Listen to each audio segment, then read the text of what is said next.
அதிமுக கூட்டணி வெற்றி பெற வாய்ப்புகள் இருக்கு. எந்த தலைவர் ஆட்சிக்கு வந்தா தமிழ்நாடு வளர்ச்சி அடையும் என்ற கேள்விக்கு இபிஎஸ் 30% சொல்லியிருக்காங்க. பிரச்சாரத்துல இப்ப யார் கலக்கக்கூடிய தலைவராக இருக்கிறாங்க அப்படின்னு மக்கள்கிட்ட கேட்கும்போது இபிஎஸ் 32%, ஸ்டாலின் 27%, சீமான் 16%, விஜய் 12%. சிறந்த எதிர்கட்சி தலைவர் யாருன்னு சொல்லும்போது இபிஎஸ் 46% மக்கள் சொல்லியிருக்காங்க. கொடுத்த வாக்கை காப்பாற்றக்கூடிய தலைவர் யாருன்னு சொல்லும்போது இபிஎஸ் 31%, ஸ்டாலின் 27%. எதிர்கட்சி பூசல்னாலவே அந்த காங்கிரஸ் செலுப்புறதுக்கு டவுட் தான் அப்படிங்கிற இடத்தை தாண்டி அதிமுக சேர்ந்த பழனியவர்கள் முதன்மை எடுத்திருக்கிறார். அதிமுக ஜெயிப்பது உறுதி.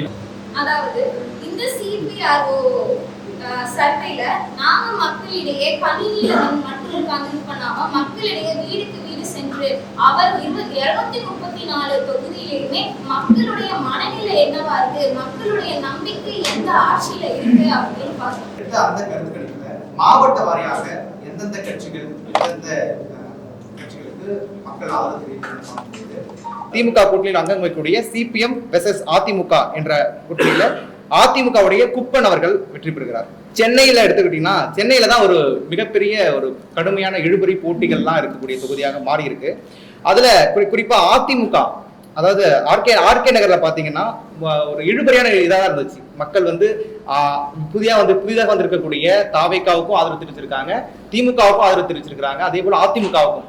ஸோ எல்லாமே ஈக்குவல் லெவல்ல இருக்கும்போது அதுல முதன்மையா இடத்துல பிடிக்கும் போது ராஜேஷ் என்பவர், அதிமுகவை சேர்ந்த ராஜேஷ் அவர்கள் முதன்மையான இடத்தை அங்க பிடிக்கிறார்.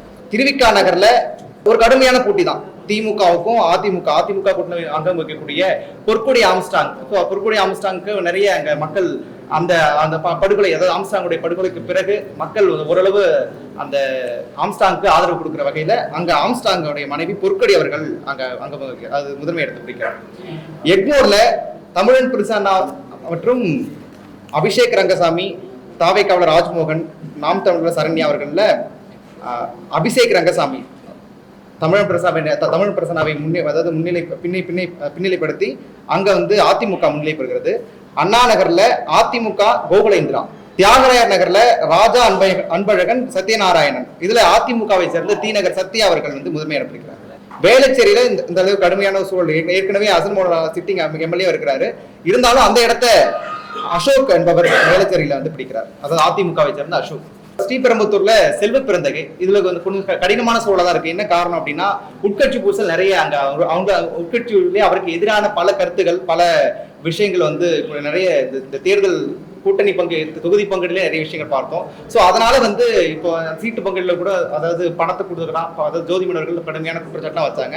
ஸோ அதனால உட்கட்சி பூசல்னாலவே அந்த காங்கிரஸ் செல்வ பிறந்ததில் இந்த முறை செல்வ பிறந்தைக்கு டவுட் தான் அப்படிங்கிற இடத்தை தாண்டி பழனியவர்கள் அங்க அதிமுகவை சேர்ந்த பழனியவர்கள் முதன்மை இடத்தை பிடிக்கிறார். இப்போ கொங்கு மண்டலத்துல எத்தனை சதவீதம் மக்களுக்கு எத்தனை சதவீதம் மக்கள் ஆதரவு தருவான்னு பார்க்கும்போது அதிமுகவுக்கு 49%, திமுகவுக்கு 27%, நாம் தமிழர் கட்சிக்கு 3%, தாவேக்காவுக்கு 14%. மத்திய தெற்கு மண்டலத்துல அதிமுகவுக்கு 35%, திமுகவுக்கு 33%, நாம் தமிழர் கட்சிக்கு 3%, தாவேக்காவுக்கு 12%. பிரச்சாரத்துல இப்ப யார் கலக்கக்கூடிய தலைவராக இருக்கிறாங்க அப்படின்னு மக்கள்கிட்ட கேட்கும்போது இபிஎஸ் 32%, ஸ்டாலின் 27%, சீமான் 16%, விஜய் 12%. சிறந்த எதிர்கட்சி தலைவர் யாருன்னு சொல்லும்போது இபிஎஸ் 46% மக்கள் சொல்லியிருக்காங்க. சட்டம் ஒழுங்கு யார் ஆட்சிக்கு வந்தா சரியாகும் அப்படின்னு ஒரு கேள்வி முன்வைக்கும் போது ஸ்டாலின் 27%, இபிஎஸ் 29%, விஜய் 26% சொல்லியிருக்காங்க. திமுகவை நேருக்கு நேராக இருக்கக்கூடிய சிறந்த தலைவர் யார் அப்படின்னு முன்வைக்கும் போது இபிஎஸ் 37%, விஜய் 32%, நாம் தமிழர் கட்சி 18%. திமுக மீண்டும் ஏன் ஆட்சிக்கு வரக்கூடாதுன்னு நினைக்கிறீங்க அப்படின்னு சொல்லும்போது நிறைய காரணங்கள் முன்வைக்கிறாங்க. மக்கள் சொல்றது வாரிசு அரசியல் திமுக நிறைய இருக்கு, ரொம்ப அதிகமாவே இருக்கு அப்படின்னு சொல்றாங்க.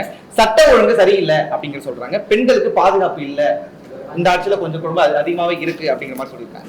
கொடுத்த வாக்கை காப்பாற்றக்கூடிய தலைவர் யாருன்னு சொல்லும்போது இபிஎஸ் 31%, ஸ்டாலின் 27%. 10,000 இபிஎஸ் கூட 10,000 நல்ல திட்டம் தான் அப்படின்னு சொல்லி அந்த திட்டத்தை 27% ஆதரிச்சிருக்காங்க. எந்த தலைவர் ஆட்சிக்கு வந்தா தமிழ்நாடு வளர்ச்சி அடையும் என்ற கேள்விக்கு இபிஎஸ் 30% சொல்லியிருக்காங்க, ஸ்டாலின் 28% சொல்லியிருக்காங்க, விஜய் 21%, சீமான் 9%. இப்படி பல்வேறு கேள்விகளை தான் முன் வச்சதுல நமக்கு இந்த மாதிரியான கணக்கெடுக்க வந்துட்டாங்க. இப்போ நம்முடைய அந்த மாவட்ட வரைக்கும் நம்ம எடுத்த அந்த தொகுதியில திமுக கூட்டணி 109 இடங்களையும் அதிமுக கூட்டணி 121 இடங்களையும் பெறுகிறது.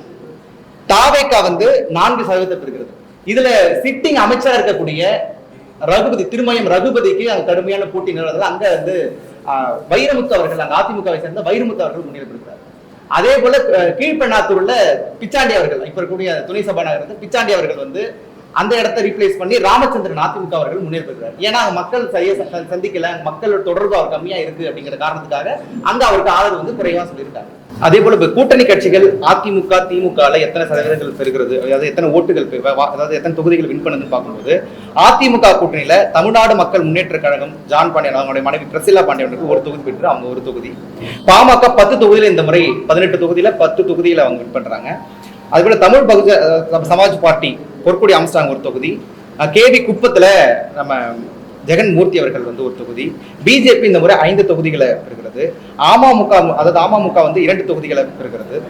சிபிஆர்ஓ இந்த நிறுவனம் சார்பாக நாங்க மக்களிடையே நேரடியாக சென்று எடுக்கப்பட்ட இந்த கருத்து கணிப்புல திமுக கூட்டணி 109 இடங்களையும், அதிமுக கூட்டணி 121 இடங்களையும், தாவேக்கா 4 இடங்களையும் பெற்று இதுல அதிமுக கூட்டணி வெற்றி பெற வாய்ப்புகள் இருக்கு. 5-7% வந்து மாறலாம்.